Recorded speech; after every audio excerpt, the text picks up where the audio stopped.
25 бөлүм күтүүсүз жолугушуулар. Миңсейит Эшен колго түшкөндөн кийин жайдын толугунда Жуудар Оштон Фрунзеге 1 айга убактылуу кайтты. Головкин аны отчет иштеринен шултоолоп күчтөп чакыртты. Ачыгын айтканда, Жуудар өткөн кыштагы кинотеатрдагы жолугушуудан кийин Фрунзеге такыр эле келгиси келбейт эле. Бул калаада Зияш менен Жайнагүл бактылуу жуптар болуп жүрөт го деп элестеткенде кызганычтан жанын коерго жер таппай кетчү. Зияш досу дагы ошондон бери кат жаза элек. Фрунзеге келгенден кийин аны издеп редакцияга телефон чалды эле, анын ооруканада жатканын айтышты. Жүрөгү түтпөй, досунун абалын билмекке шашылып жетип барды. Керебетте жаткан Зияш мурдагыдан дагы арыктап, эки көзү алайып калгандай көрүндү. Жигит палатага киргенден кийин анын түрүн көрүп чочуп кетти. "Досум, абалың жакшыбы? Эмне болдуң?" Зияш досун көргөнүнө аябай кубанды. Досум, ысыкта тамактан уланып калдым окшойт.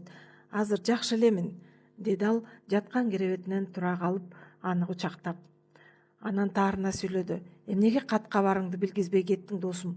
Ош сага катуу жаккан окшойт. Мен да сенден дал ошол суроону сурайын дедим эле. Сүйгөн кызың менен бактылуу болуп, мени такыр унутуп калдың окшойт. Качан тойго чакыртат эле деп күтүп жүрөм." Зияштын кабагы кирдей түштү. Башын шылкыйтып, оор улутунуп алды. "Досум, Жайнагүл мага ошондо эле баш тарткан. Киного чогуу баргандан кийин эле. Кандайча? Ташкентке окууга барам дейт. Билимин улантат экен." Жуудар эмне дерин билбей отуруп калды. Демек жарым жылдан бери жөн эле Жайнагүлдөн качып жүргөн тура. Бир чети бул кабарга ичинен кубанды.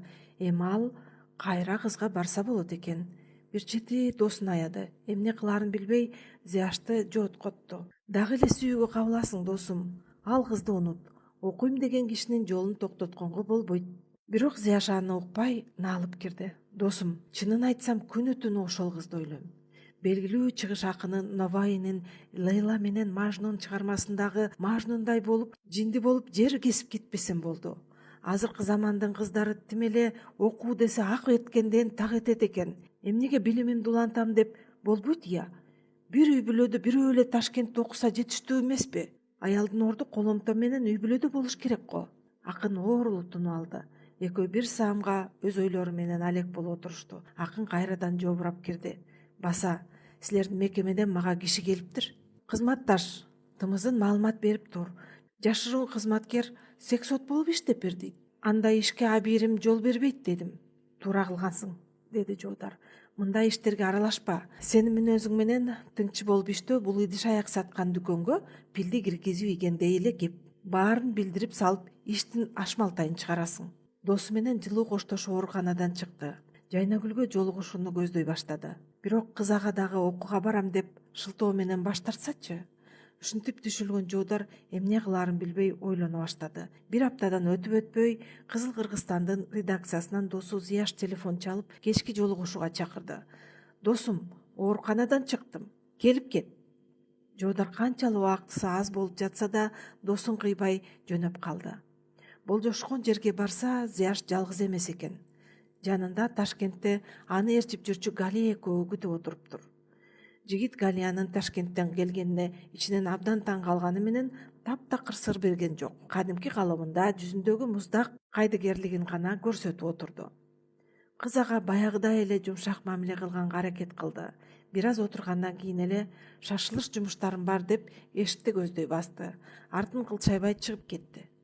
Галия жигиттин бул мамилесине капа болду. Жүрөгүндө оор бир сезим пайда болсо да, ошол эле учурда жеңилбөөнү дагы чечти. Жоодардын кайдыгерлиги анын ичиндеги отту ого бетер тутантты.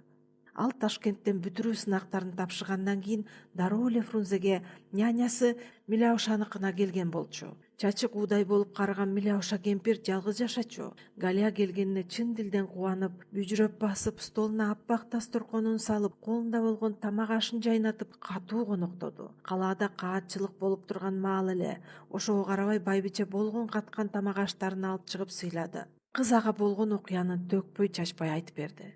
"Үйдөн качып чыктым. Фрунзеге кеткенимди билдирип, сиңдим Нурфаяга кат таштадым. Бул жерге калып иш таап иштейм. Ташкентке куусаңыз да кетпейм. Өгөй энемди жек көрөм. Апамдын көзүнүн тирүүсүндө эле атам ага үйлөнүп алган деп кошуна эже Сабахаттан да уктум. Эми болсо ал бузук аял үйгө кирип келди." Кемпир аны жубатып, акыл кеңештерин айтты. Мейли, каалаганыңча жашай бер. Мага жакшы болот кайра, деди анан. Болгону атаң издеп келбеси эле болду. Ал издеп келбейт. Эми жаңа аялы уулду кылат деп күтүп жатат. Менде кыздын ага кереги жок. Зияш үчөө ашканадан жолугушкан күндүн эртеси Галия жоодар иштеген ОГПУнун имаратынын алдына барды. Ал дарактардын жанындагы чакан отургучтарга отуруп алып, жоодардын жумуштан чыгышын күтүп жатты. Июль айынын мээ кайнаткан ысык аптабы башталган эле. Кыз имараттан көзүн албай телмире тиктеп олтура берди. Тилекке каршы ал күнү жоодарды кездештирген жок. Же жашыруун эшик менен чыгып кеткенби, же жумушка келбегенин биле алган жок. Жүрөгү өйүп, ичинен жигитти ушунчалык катуу сагынганын сезди. Анын сагынычын сөз менен айтып жеткирүү мүмкүн эмес эле. Экинчи күнү да эртең менен эле колуна Ташкентте атасы бир кезде чет өлкөгө барганда белек алып келген аппак кол чатырын көтөрүп, ошол жерге жөнөдү. Баягы дарактын алдындагы отургучка барып отурду.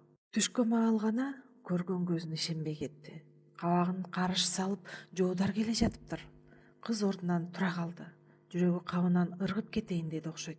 Галия, саламатсыңбы? Деди ага карай жоодар үнү өкүм окуп жаткандай кескин, орой чыкты. Бул жерде эмне кылып жүрөсүң? Галия маңдайы жарыла кубанды. Үмүтү кайрадан жанды. Сени издеп келгем, сүйлөшөйүн деген элем. Эмнени? Кыз жооп бере албай мугактана калды. Жоодардын муздак көз карашы анын баардык үмүтүн өчүргөндөй болду. Бери кара, Галия, деди жоодар ага үнүн ого бетер катуулатып. Бул жерге экинчи келбе. Бул жер чалгын кызматы. Туура эмес түшүнүп калгандар болот. Бул жер сага Ташкент эмес. Ушинткен жоодар артын карабай басып кетти. Ысык болуп жатат. Суу ичесиңби? Түш маал, тамак алып берейин деген кеп да жок. Көчөдөн бир жүдөө мышыкты көргөндөй кайдыгер мамиле жасады. Анын жүрөгүндө Галияга орун жок экенин, ал анын жөн гана тоскоолдук катары көргөнүн ачык көрсөттү. Кыз үйгө кайтып келип, көз жашын төгүп, өпкөсү өпкөсүнө батпай ыйлап кирди. Денеси калчылдап, жүрөгү сыздады. Милауша кемпир аны сооротууга аракет кылды. Ызаланып жатып, Галия нянясына болгон сырын, жоодарды канчалык жакшы көрөрүн айтып берди. Эркектин артынан өзүң ээрчисең, ошентип баалана беришет, деди Милауша. Бирок аларды алдап койсо болот. Галия көзүнүн жашын сүртүп, кемпирдин оозун тиктеп калды. Мен мисалы өзүмдүн ыраматтылык күйөөм Закиржанды баары бир эле өзүмө каратып алгам, деп борсулдап күлдү Милауша. Анын жүзүндөгү буручтары дагы жазыла түшкөнсүдү. Кантип караткансыз, няня? Айтып бериңиз тезирээк. Мен анда Казандагы аскер кызматкери Соловьевдун үйүндө болчумун. Атынан билимди абдан баалаган кишилер эле. Мени Казанга кыздар гимназиясына окуп, билим алууга жөнөтүшкөн. Тайжем Зоя ушул Соловьевко турмушка чыккан экен. Мени жанына алып алды. Бир күнү узун бойлуу бир жакшынакай офицер мейманчылап келип калды. Көрсө, ал жездемдин бөлөсү болуп калат экен. Мен аны дароо жактырып калдым. Эмнегедир ошол жигит келген сайын жакшынакай кийинип алып, чай алып барып берчүмүн. Анан сырдуу жылмайып коюп кетип калчумун. Ошол жигит биздин үйгө көп келчү. Мен болсо пианино чертмиш болуп калам, же дагы бакчада басып жүргөн болом. Кыскасы көзүнө көрүнө бердим. Улам сайын бир аз көрүнөм да, жылт коюп, акырын кол жетпестей жашынып калам. Бир күнү бактын бурчунан кармап калды. Сиз мага абдан жагып калдыңыз, Милауша, деди. Мен болсо акырын иштерим бар эле, деп кетип калдым. Демек, эркекти кызыктыруунун биринчи жолу бул ага кызыкканыңды көрсөтүп, анан өзү ал жакындай баштаганда жылт коюп, акырын кол жетпестей качуу керек тура деп түшүнүп калдым. Галия оозун ача Милаушанын айткандарын кунт коюп угуп отурду.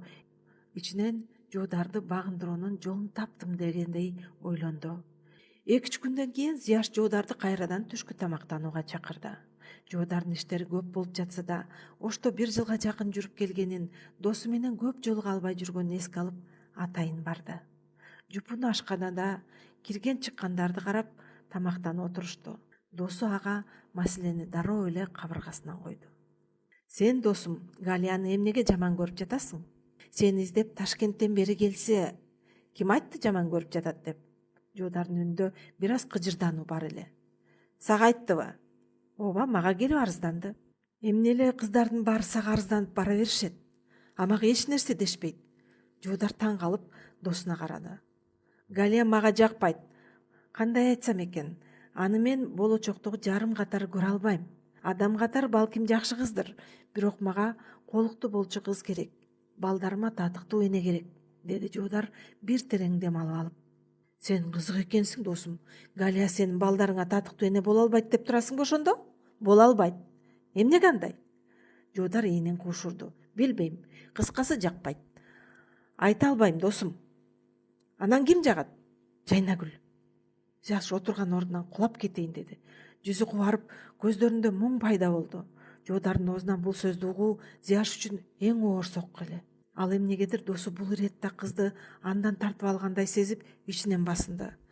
Ташкентте бирге окуп жүрүшкөндөн бери эле ага таанышымыш болуп келген кыздар соңунда Жоодарды карап кетишчү. Бул эмне кылганың? Деди ал дароо каны кызып. Достугубузга ушинтип кыянаттык кыласыңбы? Ким кыянаттык кылып жатат? Сенби же менби? Зияш эмне дээрин билбей оозун ачып акактап калды. Көмөкөйүнө ачуу ыза топтолуп, тили буулат.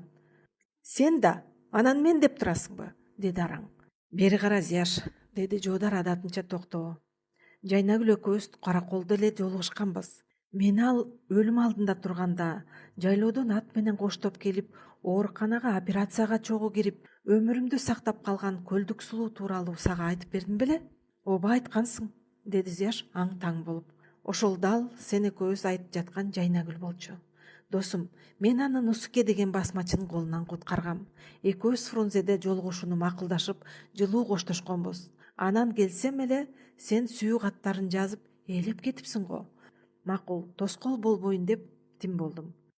Мына, мен эмес, Ташкентти тандады деп өзүң айттың. Эми экөөбүзгө тоскоол болбо. Мен да анын колун сурап көрүүгө акым бар. Баса, Галияң өзүң эле буйрсун, досум. Жуудар ушуну айтты да чыгып кетти. Зияш анын орой мүнөзүн билсе да мынчалык көңүлү калбаган. Темселеп ашканадан чыгып келе берди.